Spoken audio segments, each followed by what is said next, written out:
power is control over other people. And empowered means that you're not looking for control of others, you're just being you despite the consequences. Welcome to The Art of Accomplishment, where we explore how deepening connection with ourselves and others leads to creating the life we want with enjoyment and ease. I'm Brett Kistler, here today with my co-host, Joe Hudson. The accumulation of power seems like a good idea at first.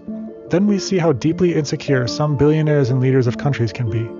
What if no amount of power could ever make you feel safe? What if it was just another thing that could be taken away from you? And what if being empowered is the key to the only security that truly sets you free? Joe, what makes this distinction so important? Yeah, the empowered over power distinction. I think there's a deep confusion in us as a people and internally between the two, and that confusion is what creates the subjugation that we feel both in the relationship to ourselves and the relationship with the outside world. And to clarify that confusion, to actually see that we are always a choice, and that choice is always empowered, whether we want to admit it or not, is a way to set us free from that subjugation. So power is real. There are people who really do have power over us, and there are situations in which we have limited control. So that must be partially responsible for our situation. Yes and no. The thing is that we're all interdependent. Everything is interdependent. You know, it's like a gigantic machine, if you will, or a gigantic ecosystem. And so who has the power? The ants or the mountain lion or the rabbits? And if any of them go, the whole system changes, right? So the whole system is dependent on all the other parts of the system. And in that way, yes, there are things that have power over us, right? If you're a deer techs have power over you and mountain lions have power over you. But if you're a mountain lion, deer have power over you because if the deer disappear, you're screwed. You're not eaten.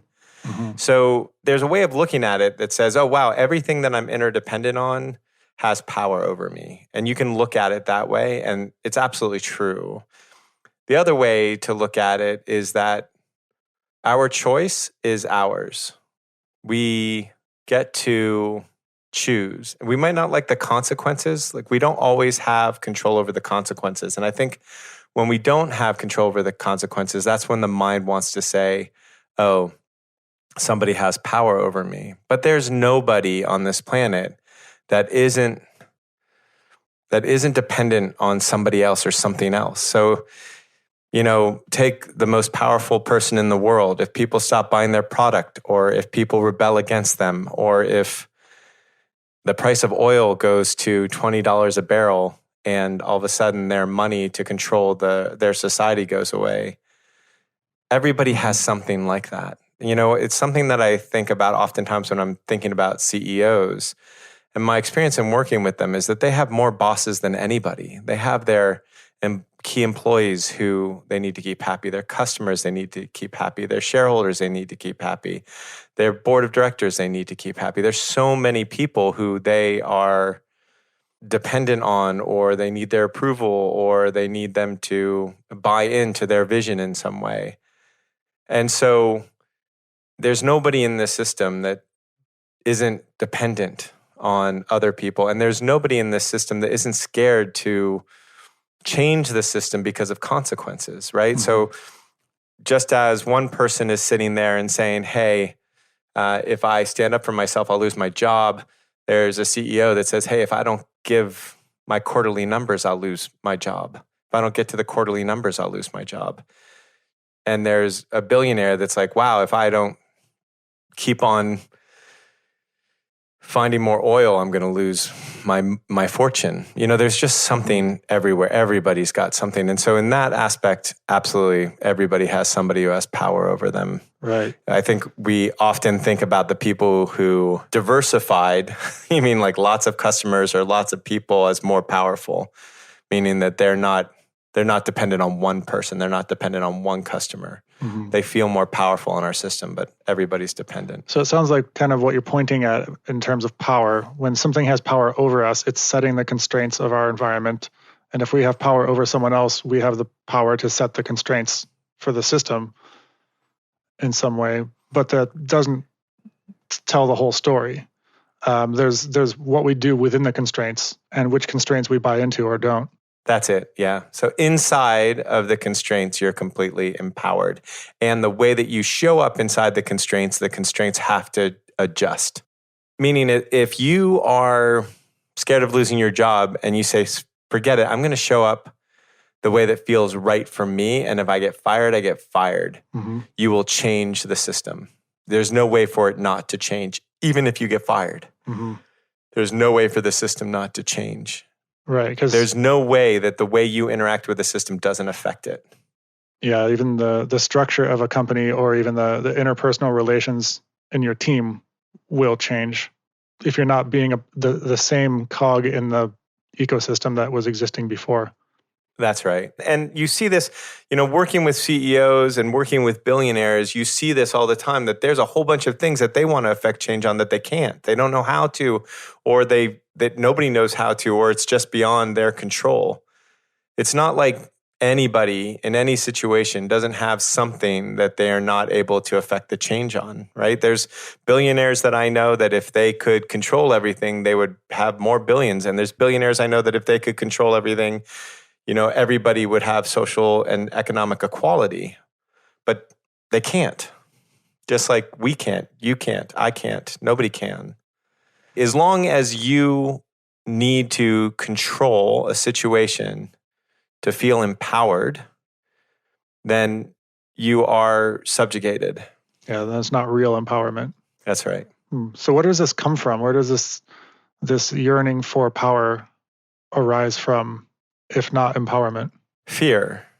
If we're making the distinction between power and empowered, and I think that even in our language, oftentimes when someone says, I feel powerful, they mean empowered. Right? And as far as the semantics we're going to use, that means empowered. And then some people are like, I feel powerful, meaning I have control over you. And so people who want to feel power, control over a situation is just fear. They just are scared on some level. We all are scared when we are looking to find power. Now, power might come to us.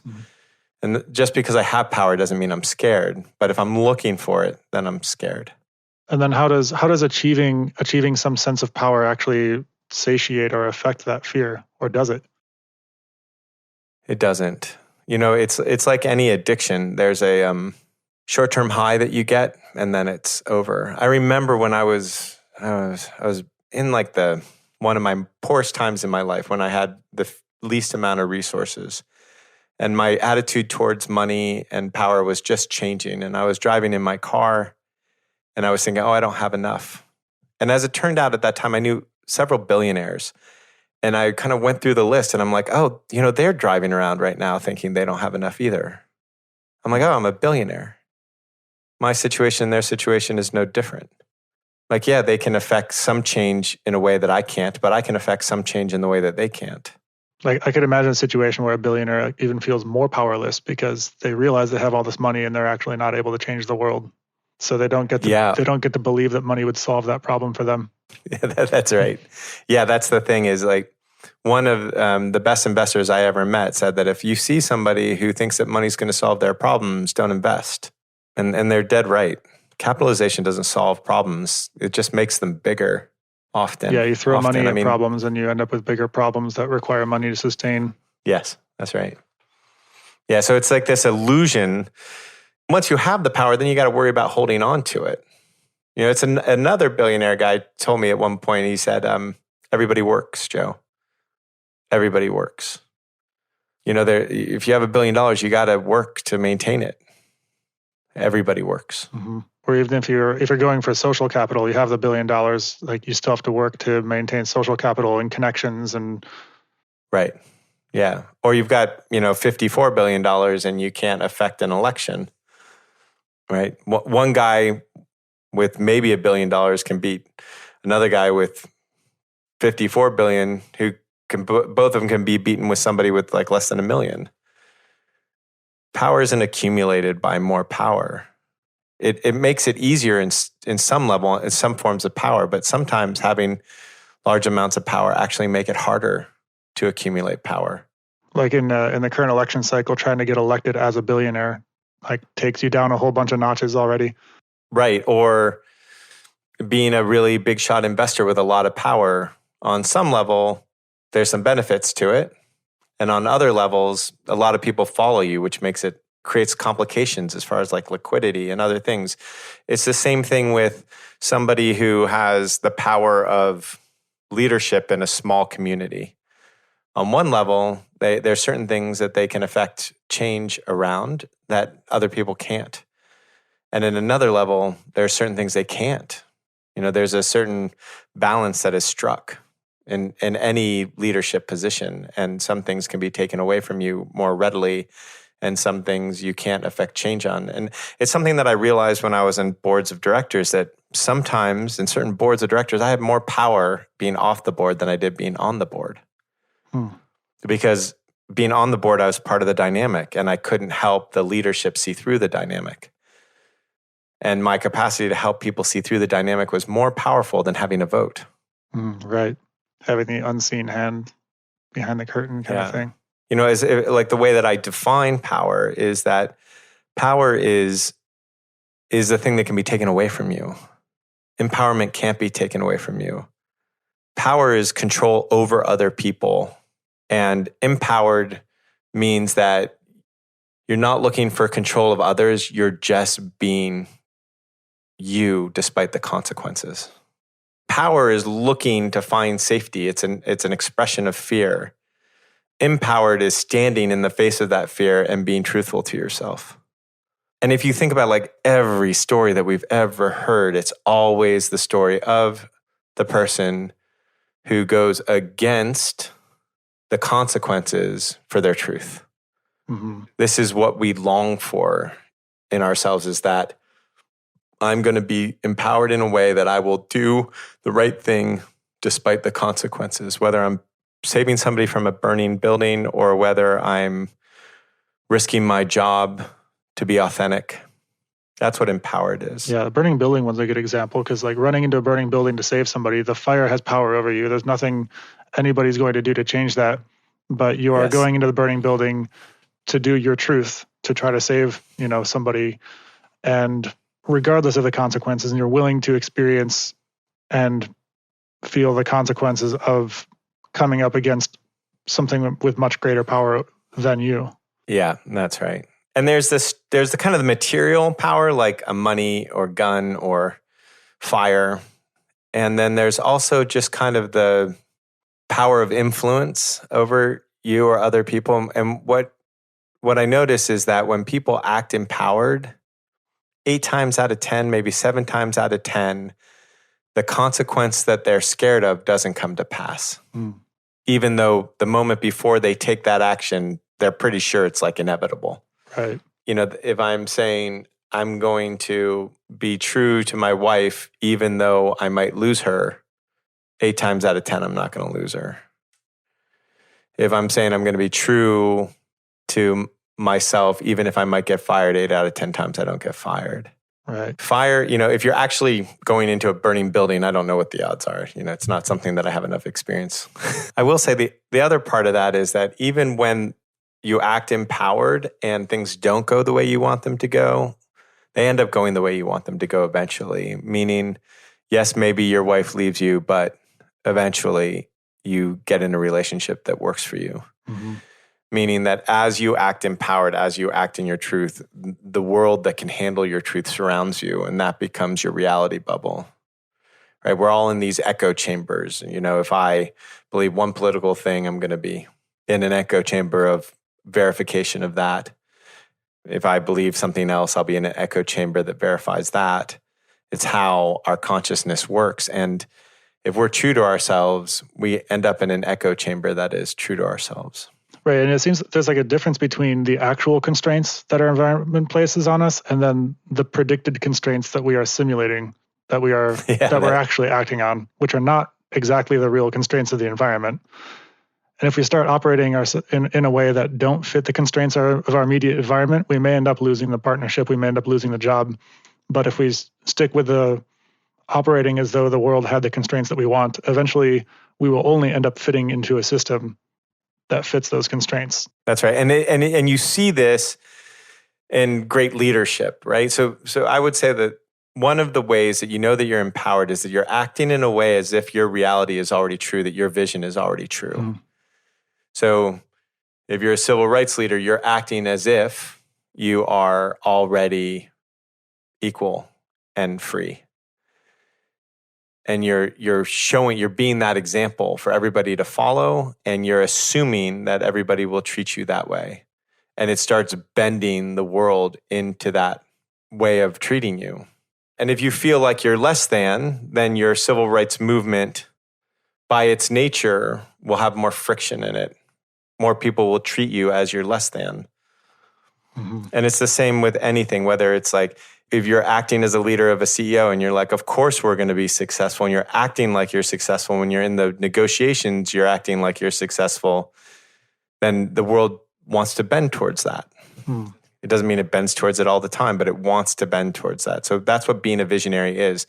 And that is, if you're empowered, then that visionary nature starts becoming more and more obvious to you. It just becomes something that starts happening. So that brings up an interesting subtlety, the idea of acting as though you're already successful. It seems like there could be ways of performing success that are not beneficial, but like the actual belief that you are successful. How would you distinguish between those two things?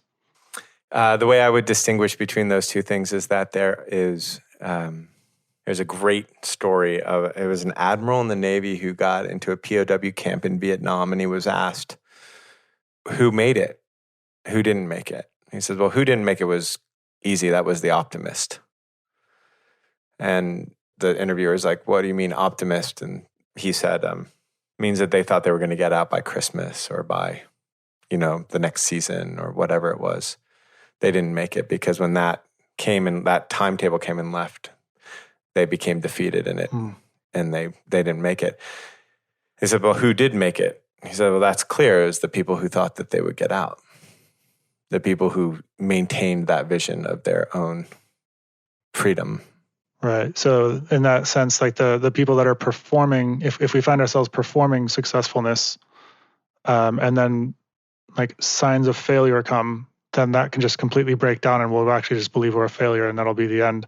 Whereas realizing that this business can entirely fail and I still feel empowered as a successful, as the person who can be successful.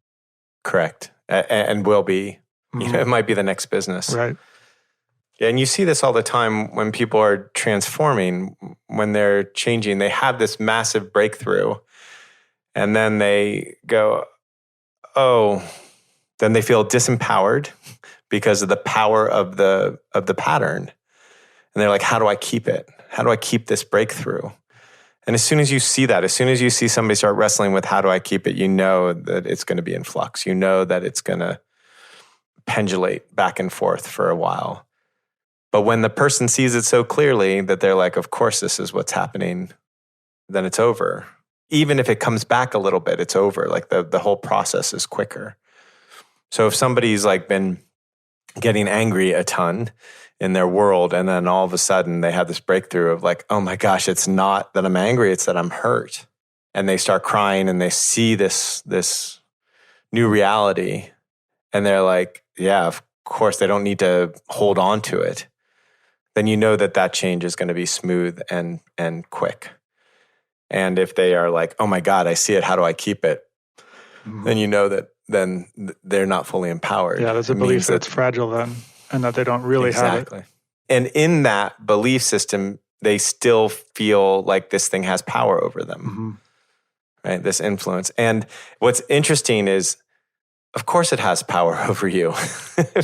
Of course. And it's exactly that you need to enter into. It's exactly that helplessness that helps us become empowered. So what I mean by that specifically, because that can be incredibly confusing, is that the feeling of helplessness, going through the feeling of helplessness is what creates oftentimes that sense of empowerment. Yeah, that's important because what you were just saying earlier is that the power itself, or the seeking of power, is a deep expression of fear. And it seems like that would be the fear of feeling the helplessness, the fear of being helpless. If you just move through that helplessness, then you end up on the other side feeling empowered. That's it. You just said it better than I could. So is there anything else you want to add to the definition of empowered? Empowered really is a feeling.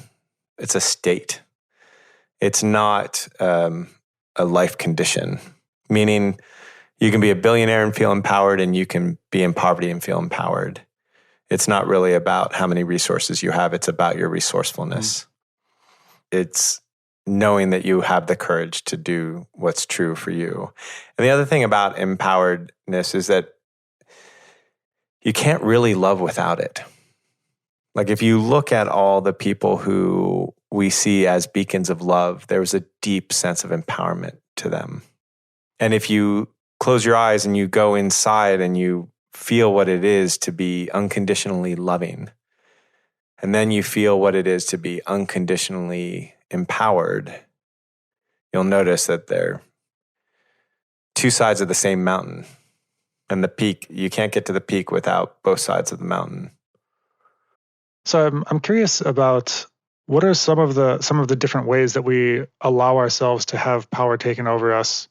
Like what are some of the types of power? There can be like economic power, there could be emotional power. And I think a lot of this could allude to like the victim, savior, bully stuff that we've discussed in some of the other episodes. So when we're in fear, which is often when we're seeking power over another person, we're often in a victim, savior, or a bully role. And so that is a good sign that you're in the power over. And you can have power over somebody by being a bully. That one we know really well. Our society agrees with that one. They're like, oh yeah, that person's a bully. They want power over. But you can get power over people as a victim too. So I was watching a television show about magic, and for whatever reason, they had this group of moms, and they were all talking about, guilt, and they were all laughing and smiling over how guilt was a good way to control their kids. And it's like, right, that is how people can control through the victim. Like, I'm so fragile that you can't tell me your truth. If there's somebody in your life that you can't tell your truth to because you're scared of hurting them, then somebody is controlling through victimhood. And it's the same way with a savior. You can control people by saving them, right? You see this in very wealthy families all the time. They maintain control over their children by making sure that their money is there to save them. Or the Al-Anon saving the alcoholic. It happens all the time. So there's all sorts of ways in which we are trying to have power over people. And they mostly fit into three categories, which is victim, savior, and bully. The example with like the rich people with the money doing the savior thing, I think that there's many ways that could apply to philanthropy as well. Yeah, absolutely. Philanthropy can be done in a way that is entirely disempowering, and it can be done in a way that is empowering. And I think a lot of that would come from the mindset of the people involved on all sides of it in the system. That's right. Yeah. So when I did a lot of philanthropy with schools and with kids, I would stay away from working with anybody who was coming from a place of guilt, that they were doing it because they felt guilty, because their philanthropy just didn't work. And if they were trying to help people, I would also stay away from it. But if they were working with people so that both they and the people they were there to serve were being helped, then those were effective. What's an example of how that would work? Philanthropy failing because it came from a place of guilt. Oh, I was in Nicaragua at one point, and there was a group of Canadians there that had brought a whole bunch of clothing for this village, and they all felt really great about themselves. And when I asked them why they did it, they were all like, "Oh, I just feel bad that we have so much, and I wanted to spread it." And there's nothing wrong with it, but it just isn't successful. And I remember sitting with them and saying, hey, there's all these turtles here that are going extinct, and all these people could be saving the turtles. What if they earned the clothing by helping the turtles? How does that change this whole system? And what it does change is it makes people have an equal exchange, and so they feel empowered. And if somebody's just giving them stuff without an exchange, then it is actually quite disempowering, because now you have power over them because they need you to give them stuff. So you saw it like in the 70s in Africa, you saw where like food drops would happen. And then when the people who had the walkie-talkies that helped the food drops happen went away, the native people like tried to build fake walkie-talkies and act like the person with the walkie-talkies to get the food to drop. It's like, you're not teaching the person how to fish. You're giving them fish. And that's usually how when people act out of guilt, that's usually how it works, because they feel like they have to give. And good philanthropy is an exchange. It's not a gift. It's a recognition that you're getting as much from it as you're giving. That segues to another interesting thing from kind of earlier in the conversation about your empowerment is something that you have to give up. Like you choose to give up your empowerment. Yeah. And let's talk a little bit more about that. So there's a choice that you make, and every time that you feel like you've been disempowered or that someone has power over you and you can't be true to yourself, then what's actually happening is that you are choosing to avoid a potential bad consequence. And that's a choice that you're making. So you have to choose that for it to be the case. Mandela had everything taken from him except his life. He was crushing rocks. He was beaten. It was not pretty for him. And yet he stayed empowered. He continued to make choices and knew the choices that he was making despite the consequences. How does that work in daily life, like with a job, or with a receiver of philanthropy, trying to become empowered, but finding that the moment they become empowered, they stop receiving, gifts, and so it's easier not to. It's really true. It's harder to raise money for something that's deeply empowered too. It's interesting that way. But then again, the people who truly feel empowered don't need to raise as much money. They have other ways of making things happen. Yeah, it's a good question. How does it happen in daily life? One of the ways that I work with my clients on this often that makes it really acute is, and I mentioned it a bit in the beginning, but I'll use a different example. It's like a husband that's deeply unhappy in his marriage. And I'll ask the question, well, what if you act exactly how you want to act and see if they leave you? See if the divorce occurs. That's an empowered act. It's like, oh, I'm not going to compromise my authenticity, my truth to keep your love. I'm not going to compromise my authenticity and my truth to keep the job. I'm not going to compromise my authenticity and my truth to avoid the conflict. And that's when people feel disempowered, is when they don't make that choice. And that's when people complain about somebody having power over them.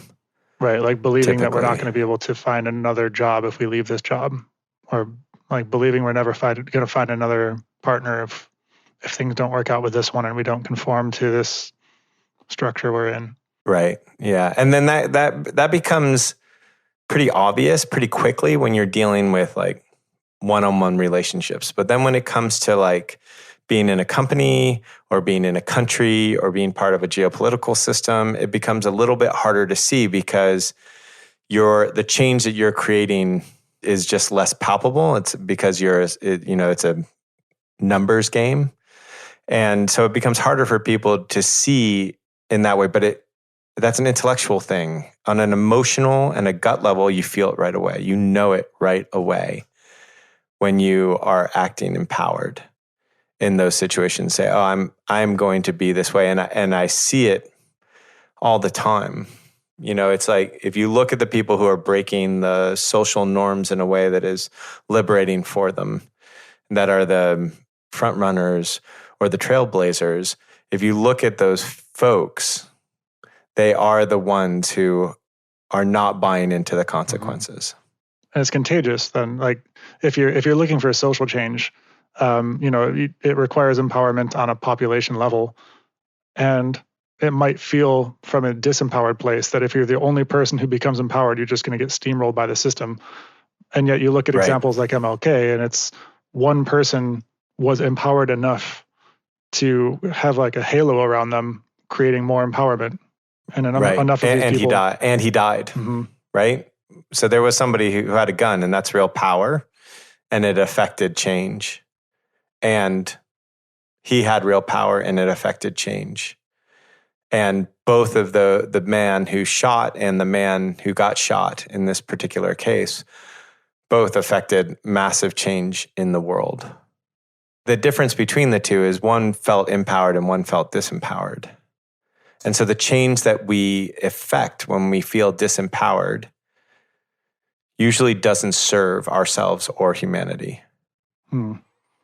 So yeah, that reminds me of like the archetype of the rebel, somebody who, feeling what they think is power, ends up destroying their life and others in the name of their truth. You know, whoever shot MLK felt like they were following their truth, and you see this all the time. Yeah. Let's talk about that. Yeah, it's really hard to see the difference sometimes, especially when you're in the middle of it, and it's subtle until you see it, and when you see it, it's clear. If you are in blame for another person or shame for yourself, then you are disempowered and you are trying to accumulate power. If you are not in blame or for others or shame for yourself, then that is empowered. That's the emotional way to know where you're at. Or guilt. I guess guilt and shame can be distinguished as well a little bit. Yes. Guilt and shame. We'll put them together. Those are such, semantically, that's a very interesting thing, and it's very culturally based. But yes, guilt, shame, blame, all that stuff is the good indicator that you're disempowered. So yeah, earlier we were talking about the drama triangle with the bully and the victim and the savior, and how that's based in fear. Can you relate that to blame and shame? So oftentimes that fear is based on the sense of helplessness, and that sense of helplessness is because we believe the story of blame and shame in our head. When you feel like someone else is making your life X, Y, and Z way, then you're in blame and there's a helplessness. And there's a fear that you will lose complete control and therefore you need to have control over. Or there's a shame, like I'm inherently bad and there's no way out of that. It's a deep feeling of helplessness, and we're scared of feeling that helplessness. So we then move into the drama triangle or the fear triangle. So that's how it works. It's that helplessness is the feeling of that blame and shame felt all the way through that we don't want to feel. And that's the amazing thing about feeling helplessness. Feeling helplessness doesn't make you more helpless. Feeling helpless makes you more capable. And it's so counterintuitive, but if you do it, you know it, right? Because so much of our decision-making process is based on trying to avoid an emotional state. The emotional state of helplessness is one of the ones underlying most of our avoidance. Right. So what are some of the indicators for each of these particular roles? If all of them are fear state kind of being set into place with blame and shame, and we need to feel helplessness to get through them, what are some of the indicators for some of these particular roles, the victim, bully, and savior? The reason I don't call it the drama triangle very often, and I'm more prone to call it the fear triangle, is because the victim, bully, and savior correspond with fight, flight, or freeze, which are the states of fear. And fight is pretty obviously bully, right? It's like, when I'm scared, I fight. When I'm scared, I freeze. That's more victim.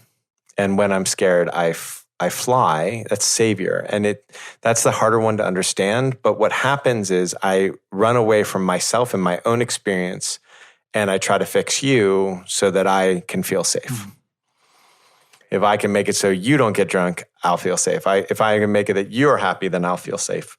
And so I'm running away from myself, going into you to try to fix my issues. And so that's why I call it the fear triangle. And there's a feeling for each one of them, right? That is kind of the indicator. And the indicator is if I am feeling all alone in it, that's the bully.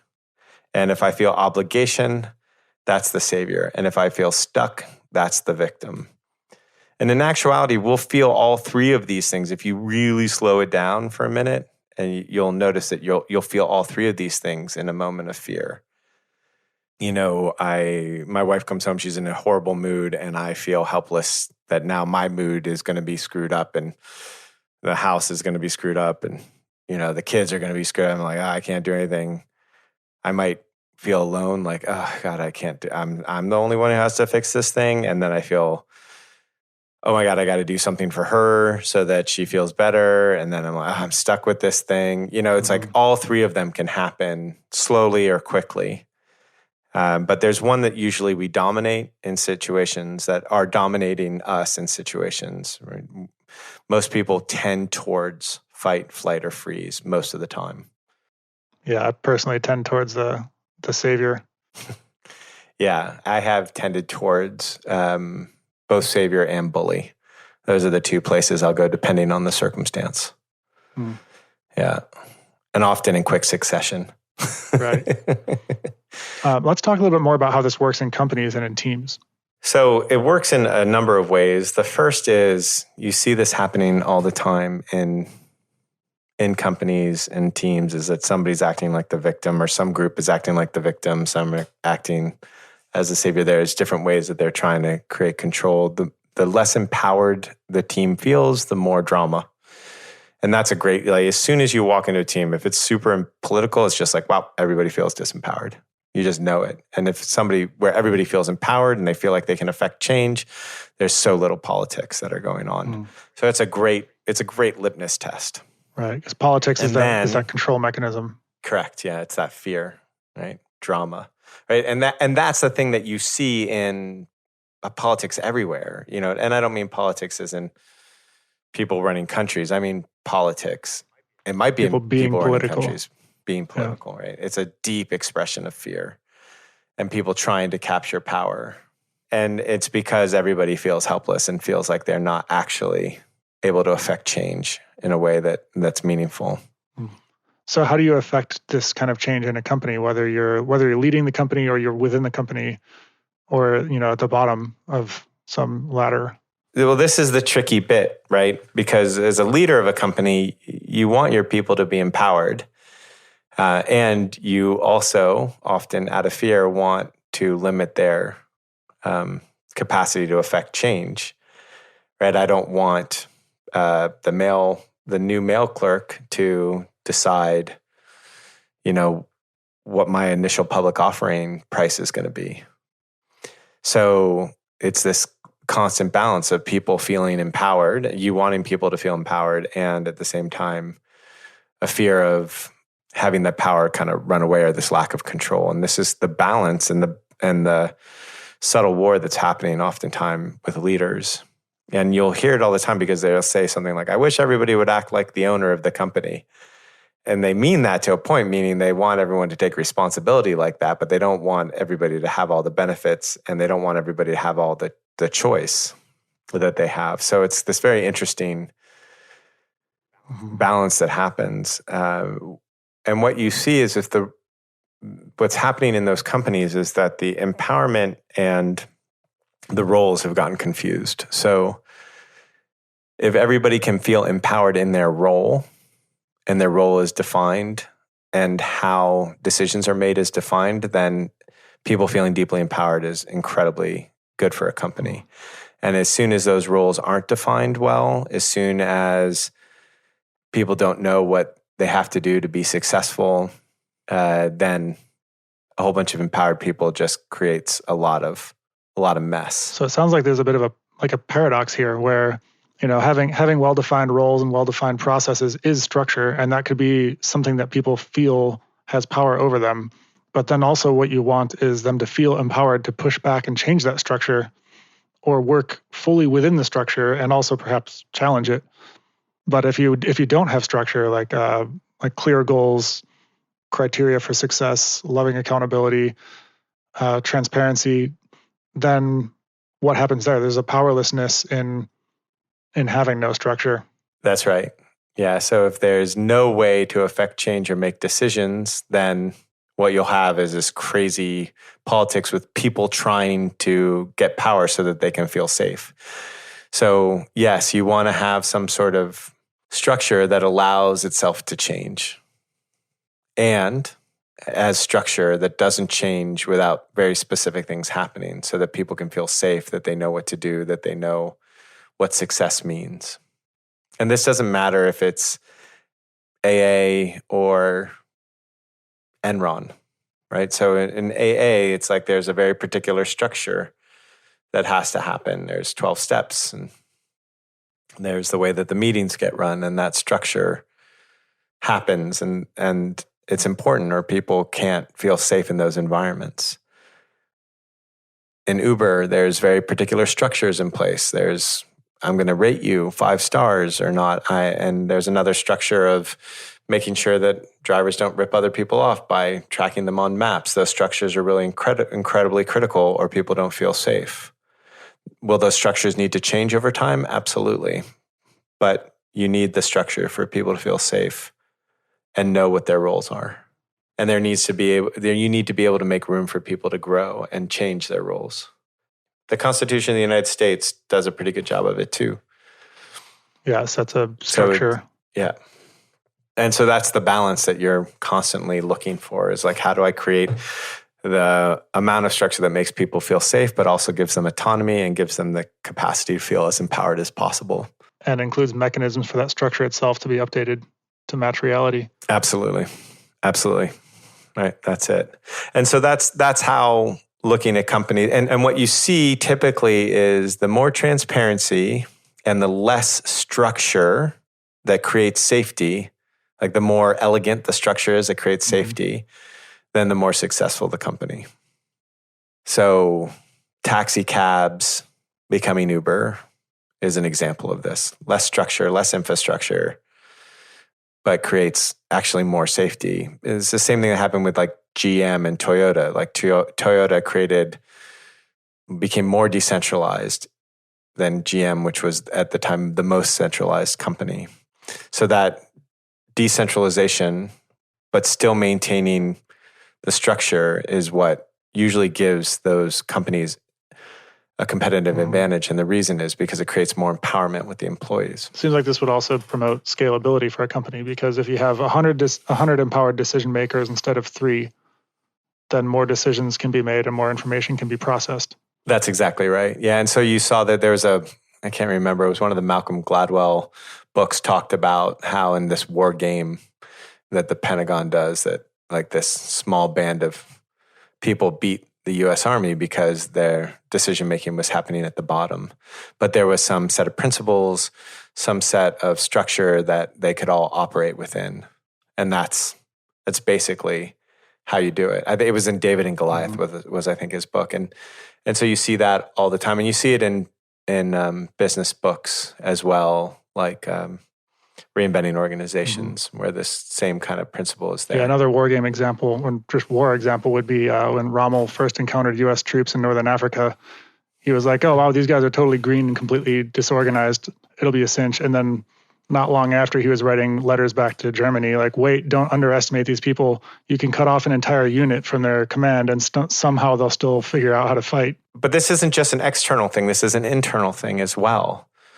When you become more empowered, you start operating on a set of principles. And that set of principles, you're going to operate on whether it's comfortable or not. So if I have a principle that basically says, I am not going to work with assholes, and somebody says, here's $1 billion to work with an asshole, I'm going to say no. It's a set of principles. I'm not going to operate any differently than that. If I have a set of principles and it's like, I'm going to be transparent with people and tell them my truth despite the consequences, that's my set of principles. I'm going to do it no matter what. And that's when all the drama in me starts disappearing. Right. And that's when I feel empowered, is I've given myself a structure that it doesn't change very readily. You know, it takes some time to change that set of principles, but I'm going to operate in that way no matter what. And that helps me feel deeply empowered, which is strange, right? It's like a set of criteria that I live by that actually makes me feel empowered.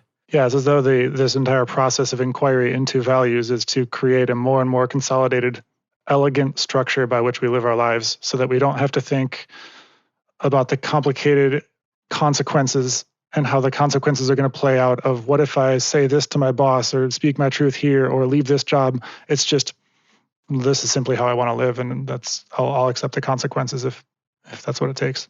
That's exactly right. Yeah. And so that set of principles is what frees us. And if you look around at the people who you just are like, holy crap, they didn't have resources, but they were empowered and they changed the world. It's something else they all have in common. They were living by a set of principles internally and externally. Not perfectly, obviously. We're humans were not made perfect, but it's generally how one lives their life. And when you see somebody who's living by a set of principles, you'll also notice that they never are blaming other folks, that they're never feeling like they're never worried about somebody's power over them. They're addressing it. And that also will affect your opportunities as well. Like when I'm hiring, I'm much more interested in the resourcefulness and the ownership, like the self-ownership of the person rather than, the skills listed on their resume. And people really detect that in any counterpart that they might work with. That's right. I'd rather pick the right mentality than the right skill set, for sure. I'd obviously like to pick both when I can. But yeah, that's right.